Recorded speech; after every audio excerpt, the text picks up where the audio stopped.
When I was 15, my heart stopped for 6 minutes. Doctors brought me back, but in those 6 minutes, I saw the afterlife. And I can promise you this, whatever you believe heaven is, it isn't. What waits for us isn't salvation. It's slavery. With apologies to the religious, I feel my story must be shared. In 2003, when I was 15 years old, my heart stopped for 6 minutes. It was an ordinary afternoon in the suburbs of a Midwestern town, the kind of day where the sun hung lazily in the sky, casting long shadows on the cracked sidewalks. I was walking home from the bus stop, a routine I'd followed hundreds of times, 4 blocks of familiar houses, the scent of freshly mowed lawns mingling with the faint exhaust from passing cars. School had been unremarkable, algebra class dragging on, lunch with friends in the cafeteria, the usual teenage banter. I'd eaten Bosco sticks dipped in marinara sauce, a staple of high school meals, something I'd consumed without issue countless times. No headaches, no stomach pains, nothing to hint at the catastrophe brewing inside me. Then, halfway home, nausea hit like a freight train. It surged without warning, a wave of queasiness that made my vision blur and my steps falter. I paused on the sidewalk, clutching my backpack strap, thinking it might pass. But it didn't. A cold sweat broke out across my skin, soaking through my t-shirt, and my heart began to flutter erratically, a strange, irregular rhythm that sent panic spiking through me. I gasped, trying to steady myself, but the world tilted. What I later learned was ventricular fibrillation, a chaotic electrical storm in my heart, had taken hold, disrupting the steady beat that kept me alive. Breathless and dizzy, I collapsed onto the asphalt, my knees buckling as darkness crept in. What happened next has been pieced together from witnesses and medical reports, a fragmented narrative that fills the void of my memory. I sprawled in the middle of the road, limbs splayed awkwardly. A woman in a blue hatchback, rushing home from work, slammed on her brakes, her tires screeching as she swerved to avoid me. She jumped out, her face pale with shock, shouting, "Are you okay?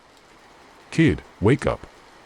When I didn't respond, she fumbled for her phone and dialed 911, her voice trembling as she described the scene to the dispatcher. Emergency services arrived within minutes, sirens wailing, lights flashing. Paramedics swarmed, checking my pulse, their expressions grim as they realized my heart had stopped. I was clinically dead, my body limp and unresponsive. They loaded me into the ambulance, administering CPR and defibrillator shocks en route to the hospital. Somewhere along that frantic journey, amid the beeps of monitors and the jolts of electricity, my heart flickered back to life. But those 6 minutes of death launched me into a harrowing odyssey through the American healthcare system, a whirlwind of tests, surgeries, and diagnoses that culminated in an ablation procedure to correct the faulty electrical pathways in my heart, the implantation of a pacemaker to regulate my rhythm, and a mountain of medical bills that still burdens my family 2 decades later. Physically, my heart is fine now, stronger, even, monitored by technology that hums quietly beneath my skin. But the real scar isn't in my chest, it's in my soul. Because during those 6 minutes, as my lifeless body hurtled through the city streets, my consciousness transcended the physical world. I visited the hereafter, and what I discovered there shattered every illusion I held about life, death, and the divine. It taught me never to thank God for anything, for the truth of existence is far darker than any scripture or sermon could prepare us for. It began with light, blinding, all-encompassing white light that enveloped me like a warm embrace. It was pervasive, seeping into every fiber of my being, calming the fear that had gripped me moments before. In that light, I felt a profound peace, a sense of wholeness I'd never known in life. It was everything the stories promised, beatific, welcoming, the essence of spiritual transcendence. I had no body, no form, just pure awareness, floating upward as if drawn by an invisible force. As I ascended, I passed through what felt like gates, ethereal barriers that shimmered and parted to allow me entry. They weren't physical, there were no golden hinges or pearly surfaces, just a sensation of admittance, as if I'd been granted permission to proceed. Each gate brought a deeper immersion into the light, a shedding of earthly weights. Upon reflection, these weren't literal structures but thresholds of consciousness, markers separating the mortal realm from something vast and incomprehensible. My dizzied mind barely registered them, focused instead on the overwhelming serenity. I arrived in a place without dimension, a realm beyond the confines of space and time. It defied description, it only made sense while I occupied it. Trying to translate it now feels like explaining color to the blind, our corporeal language falls short. What I retain are impressions, fragments of an experience that reshaped my worldview. I was not alone. Several presences surrounded me, life forces that pulsed with immense power. Raised in a Christian household, attending Sunday school and church services where angels were depicted as benevolent guardians with wings and halos, I initially perceived them as such. In my incorporeal state, I extended what felt like arms, opening myself to their embrace, expecting the divine welcome promised in hymns and prayers. Instead, a cold grip seized me. Invisible shackles bound my essence, holding me captive like a collared animal. Humiliation washed over me, followed by terror. These were not angels of light and love, they were cruel overlords, indifferent to my pleas. I wailed in my soul, a silent cry echoing through the void, "Why? What have I done?" Laughter rippled back, not warm or joyful, but cold and derisive, like echoes in an empty cavern. Thoughts invaded my consciousness, drifting like ethereal birds, delivering truths that pierced deeper than any physical wound. They revealed horrifying realities about our universe, secrets that unraveled the fabric of my beliefs. Our universe, they conveyed, is not a grand creation born of divine benevolence but a meticulously designed farm. It exists alongside countless parallel universes, each a vessel for generating energy, specifically, souls. Souls, they explained, are rare commodities, emerging only under the precise conditions found in our Goldilocks cosmos, the perfect balance of physics, chemistry, and biology that allows life to flourish. Scientists marvel at the improbability of our existence, the fine-tuned constants that permit stars to form, planets to orbit, and life to evolve, but it's no accident. These conditions are engineered, crafted by beings far beyond our comprehension, not as acts of creation but as efficient production systems. The entities holding me were harvesters, overseers of this cosmic farm. Humanity, with its consciousness and capacity for emotion, represents the ripest crop. We are cultivated from the Big Bang spark, through eons of stellar evolution, planetary formation, and biological complexity, to produce souls ready for harvest.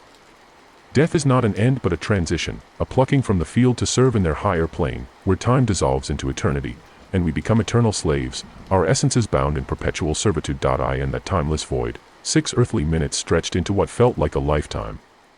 I was toyed with by one entity in particular, a childlike spirit with a sadistic streak, delighting in psychological torment. It batted me around like a cat with a mouse, inflicting soul pain that transcended physical agony. Imagine the raw grief of losing a loved one, amplified 1,000-fold, piercing your very core. Hell's fires and brimstone are mere fables compared to this emotional devastation that leaves you shattered, yearning for oblivion. As my time in the afterlife waned, the entity sensed my impending return. They communicated a warning: do not reveal their existence. Silence would earn me a marginally improved station among the slaves, a hollow promise in the face of eternal bondage. Defiance, convincing others of the truth, would invite new horrors upon my return. I couldn't fathom anything worse than the torment I'd endured, but their threat lingered like a shadow. I awoke in the hospital, tubes snaking from my arms, machines beeping rhythmically. My parents hovered, tears in their eyes, recounting the ordeal. Doctors explained the cardiac arrest, the arrhythmia, the life-saving interventions. But as I lay there, recovering, the experience burned in my mind. For weeks, I tried to share it, with family, friends, therapists. You suffered trauma, they said. A death dream, the brain's way of coping. I persisted, describing the harvesters, the farm, the slavery. Their pitying looks deepened my isolation. Doubt crept in. Maybe it was a hallucination, oxygen deprivation conjuring nightmares. I buried the memory, focusing on recovery, the ablation burning away faulty heart tissue, the pacemaker's steady pulse. Life resumed, school, friends, milestones. But the seed of truth festered. Years later, in college, I attended a reading by an author, let's call him Elias Thorne, who'd written a best-selling book on his near-death experience. He described a loving God, a realm of light and peace. Intrigued, I confronted him afterward. Did you really meet God? He smiled, nodding affirmatively. On impulse, I revealed my truth. I know what awaits, slavery, not salvation. A flicker crossed his eyes, recognition, fear. He knew. His book was a lie, a sanitized version to sell copies, sparing others the horror. That confirmation reignited my resolve. The afterlife isn't paradise, it's a trap. We're livestock, souls fattened for harvest. Now, at 37, I share this, defying their warning. Perhaps in warning humanity, we can resist. The religious may dismiss me, but the truth endures, thank no God, for none cares. Where I was born, we weren't allowed to speak of the island across the water. No one named it, no one visited it. Until one night, my friends and I rowed across. What we found wasn't another island. It was a reflection of our own, and something was waiting for us there. I was born on an island that held only one unspoken rule, a law etched into the posture of its people rather than spoken aloud. It lived in the tight lines around their mouths, the way their eyes darted away from a certain stretch of sea, a silent agreement that hung heavy in the air. We were never to talk about the island across the water. It lay to the east, a mere half-mile from our shoreline, impossible to miss. From the docks, over the tree line, or atop the cliffs where goats grazed, it loomed, a constant presence against the horizon. Unchanging, still, its silhouette a dark scar on the sea. Close enough that a skilled rower could reach it in under an hour, yet no one ever did. I can't recall a single adult naming it, not even in passing. If the topic slipped out, even by accident, it was quashed with a firm, quiet gesture, like snuffing out a candle's flame. As a child, perhaps 7 or 8, I once pointed across the water and asked my mother if anyone lived there. She didn't scold me, she simply took my hand and led me inside, her silence heavier than any reprimand. It was the same quiet she used when I asked about death or where babies came from, a hush that signaled forbidden territory. Another time, while my grandfather cleaned fish by the shed, I asked if he'd ever visited. He paused, knife hovering over a silver scale, then said, "No," with a beat too long before adding, "Never ask about it again." His tone brooked no argument, and the subject vanished. This wasn't a prohibition born of danger, like warnings against sharp cliffs or stormy seas. It was deeper, as if the island itself resisted being acknowledged, and the villagers had long agreed to respect its silence. Our island wasn't large, walkable end to end in a few hours if you didn't linger. The western bay housed the village, with its stone paths, wood-slatted homes, and the small church where Sunday markets bustled. Scattered farms dotted the interior, a fishing dock stretched along the shore, and an old watchtower, unused in my lifetime, stood as a relic of the past. It was a steady, quiet place, where every creaking door and cough identified its owner, a closed community bound by tradition. The trade boat arrived weekly, emerging from the mist just before noon. Its origin remained a mystery, delivering flour, salt, oil, and iron tools, occasionally letters, though my family never received any. It departed with barrels of fish and preserved vegetables, but no one ever left with it. Only the trader boarded, passing down a rope to helpers, the rail an unspoken boundary none crossed. We lived in a self-contained loop, our lives defined by the sea, the woods, the cliffs, and beyond them, the forbidden island, always watching, always ignored. 5 of us couldn't let it rest, me, Jonah, Sam, Eli, and Nathan. We were typical boys, brimming with energy, short on caution, running barefoot through the brush, crafting slingshots from driftwood, daring each other to knock on the widow's door. Summer days saw us playing soldiers, winter nights hiding our fear of ghosts. We stole trivial things, apples, candles, once a bottle of wine we couldn't stomach, our mischief a loud, restless outlet. Jonah, the tallest, carried a quiet authority. Sam, the quickest, led with humor. Eli, thoughtful and cautious, always asked, "What if?" Nathan, clever and prone to believable lies, shaped our imaginations. I was the memory keeper, the one who held onto our shared curiosity longest. We watched the island in secret, from southern cliffs, upper fields, or the shore during fishing trips that turned into stares. Whispered speculations filled our rare private moments. "Maybe it's a ruin," Eli suggested. "Ghosts," Sam mocked. "Perhaps the trader comes from there," I ventured. Jonah remained silent, his gaze fixed. We spoke sparingly, half serious, testing the taboo without committing to it. Yet the idea took root in our bones, a dormant plan waiting to awaken. Jonah voiced it first, behind the storehouse, perched on a broken cart, chewing stolen scraps, salted fish, hard bread, half-rotted apples. "I think we should go," he said, casual as if musing aloud. The silence that followed, chewing uninterrupted, eyes averted, was our assent. Sam spat a seed. "Tomorrow." Jonah shook his head. 2 mornings. Before sunup. Nathan nodded, Eli wiped his hands, and I envisioned the tide, my silence a quiet commitment. 2 mornings later, we met before dawn, the pale light fragile, the moon lingering indecisively. The air smelled of stale ocean, ropes, barnacles, bait barrels. We brought little, flasks of water, a bread loaf, rope, a useless pocket knife, Eli's cracked compass, and Sam's unexplained hammer. Jonah had taken a rickety skiff from the unused dock end. It creaked into the shallows, and I feared the sound would rouse the village, but it remained dark. We climbed in, Jonah and Nathan rowing silently, the rest of us facing forward, avoiding the shore. The water was deep cold, a current pulling beneath the surface. A faint, erratic breeze rippled the sea as we rowed, the island emerging from fog, bigger, heavier than from shore. Halfway across, I glanced back. Our island vanished into mist, farther than it should have been. "Fins," Sam said calmly. Shadows slid beneath, 4 or 5, circling silently. "Black tips." "I think," Jonah muttered, rowing faster. Nathan matched him, the skiff lurching, Sam gripping his hammer uselessly. A jolt hit, a reef, and water flooded in. "Out!" someone yelled. We dove, the cold seizing my breath, something brushing my foot as I swam.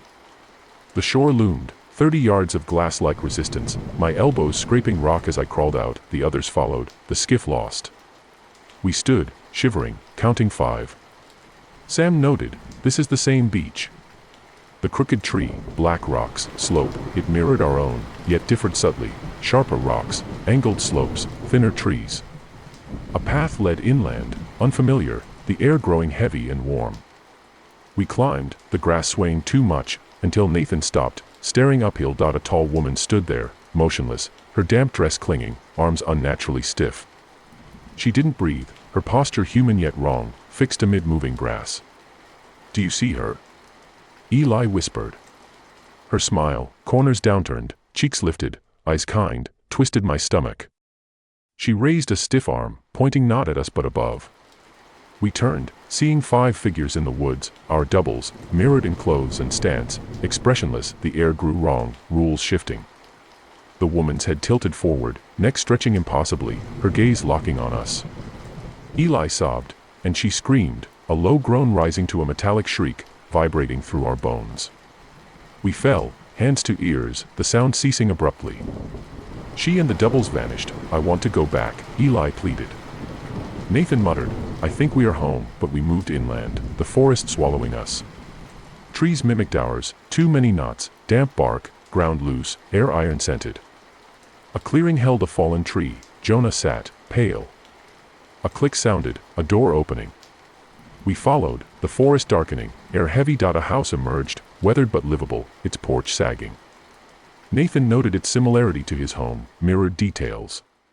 Inside, the hallway stretched oddly, photos of his family reversed.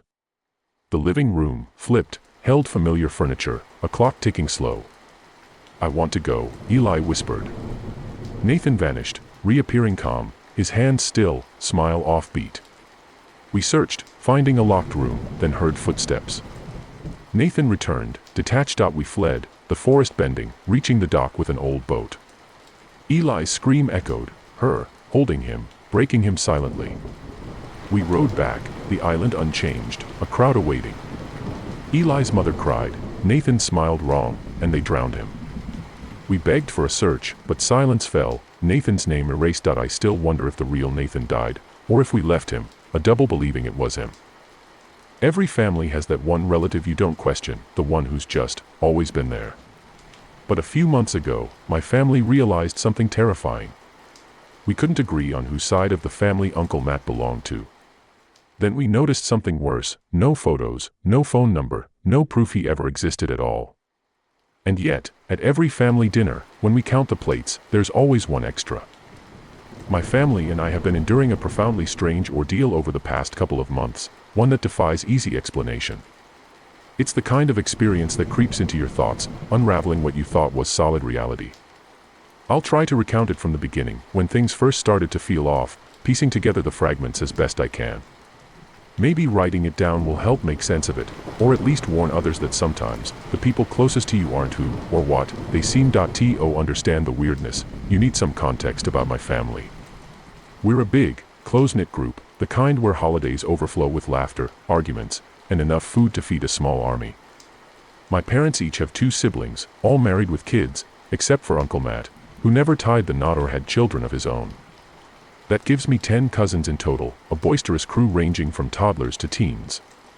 My aunts and uncles all live within a 2-hour drive, so we've grown up intertwined, sharing birthdays, graduations, and the occasional family drama.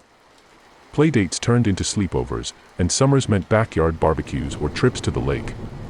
We're scattered across suburbs and small towns, but the bonds run deep, forged in shared history and inside jokes. Uncle Matt was always part of the tapestry, a constant presence at gatherings, with his easy laugh and stories that could stretch a simple anecdote into an epic tale. He wasn't flashy, he worked odd jobs, lived in a modest apartment, and had a knack for showing up when someone needed help, like fixing a leaky faucet or offering advice on car troubles. But looking back, his role was vague, almost peripheral, like a character in a dream you accept without question. A few months ago, we had a rare full family get-together at Aunt Margot and Uncle Ken's house, a sprawling suburban home with a backyard perfect for barbecues. It wasn't often we got all the aunts and uncles under one roof. Schedules clashed, kids had activities, and life got in the way. But this time, everyone aligned: my parents, Liz and Tom, Aunt Margot and Uncle Ken, the hosts, Aunt June and Uncle Paul, Aunt Susan and Uncle Andrew, and, of course, Uncle Matt. The cousins, me, Amanda, 17, my siblings, twin brothers Jake and Luke, 15, Maddie, 19, Margot's daughter, Cass, 8, June's youngest, and the rest, added to the chaos, a mix of teens scrolling phones and kids chasing each other. The evening started normally enough. The backyard buzzed with activity, Uncle Ken manning the grill, smoke curling into the twilight sky, Aunt June setting out salads and sides on picnic tables, kids darting between legs, laughter echoing. I hung back, avoiding the fray, focused on pinning down napkins against the breeze. The air smelled of charcoal and fresh-cut grass, a quintessential family scene. I was there mostly for the free food, counting down until I could retreat to my phone. We gathered at the long table as Aunt Margot approached with a plate of charred hot dogs, their edges blackened to near inedibility. My mom burst out laughing. Is burning food genetic or something? How on earth do you guys always do that to food? The Jensens need to leave the cooking to the Millers. Note, Mom's maiden name is Miller, Dad's is Jensen. Uncle Ken frowned, confused. What are you on about, Liz? Mom grinned. I mean, Margot burnt the hot dogs, and Matt always burns food when he cooks. Remember, we had to ban him for months because we ordered takeout 3 times in a row. Laughter rippled around the table, sighs of recollection bouncing like shared secrets. Dad chuckled, defending Aunt Margot. Honey, what are you talking about? Matt is your brother. I really shouldn't have to remind you of that. Mom rolled her eyes, amused. I chimed in, genuinely puzzled. Wait, I'm confused. Whose side is Uncle Matt on? What's the joke? I don't get it. The adults laughed, but Mom explained, don't be silly, baby, Matt is your dad's brother. Half the table exchanged baffled glances. Aunt Margot scraped at her hot dog. Liz, what are you talking about? He's on your side. He's a Miller. Okay, now I'm with Amanda. I don't get the joke, Mom said, narrowing her eyes. Aunt June spoke up, this is dumb. Matt is not Liz and my brother. He has to be on the Jensen side. The table fell silent, eyes darting as confusion set in. No one laughed anymore. Instead, head scratched in bewilderment, Mom pulled out her phone, finding an old family photo from her childhood. Her, grandparents, Uncle Paul, Aunt June, normal. Aunt Margot did the same, her family photo with Dad, Aunt Susan, Aunt Margot, again, normal. For the next hour, phones passed around, photos compared, but Uncle Matt appeared in none. The mood shifted from light-hearted to uneasy, the barbecue forgotten as we delved deeper. I stayed glued to the conversation, while my cousins lost interest after eating, retreating to play. The adults, however, were hooked. Maybe he's not a sibling, someone suggested. A cousin. Married in. I proposed calling him, but they hesitated, he was working. Checking my contacts, I froze, no Uncle Matt. No texts, no calls. The group searched their phones, gone from all. Panic crept in. We scoured camera rolls, digital libraries, no photos. Uncle Andrew thought he had one of Matt's back, a tall, bald man, but Aunt June recalled long, curly red hair. Memories clashed. I'd seen him last week helping with homework, but couldn't recall his appearance. As the sun set, we moved inside, Aunt Margot brewing coffee. It was going to be a long night. Tension thickened. No one wanted to leave without answers. My cousin Maddie took the younger kids downstairs to sleep, but I stayed, invested in Uncle Matt's mystery. Around the kitchen island, a whiteboard emerged. We listed memories, appearances, last sightings, anecdotes. Inconsistencies mounted. He was different in each recollection.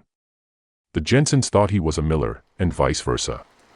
Stories flipped sides. Mom's fishing tale with Matt became Dad's retelling. Calls to distant relatives yielded dead ends. No one knew him consistently. By morning, exhaustion set in, but we persisted. Compiling invariants: male, no mustache, tall, bad at math, loved Jim Carrey movies. Houses varied or were forgotten. We theorized he faded as we questioned him, a self-erasing entity. Naps claimed us around 9 a.m., defeated. At 11 a.m., cousin's play woke us. Cass's words froze us. Remember last night when Uncle Matt gave us cookies?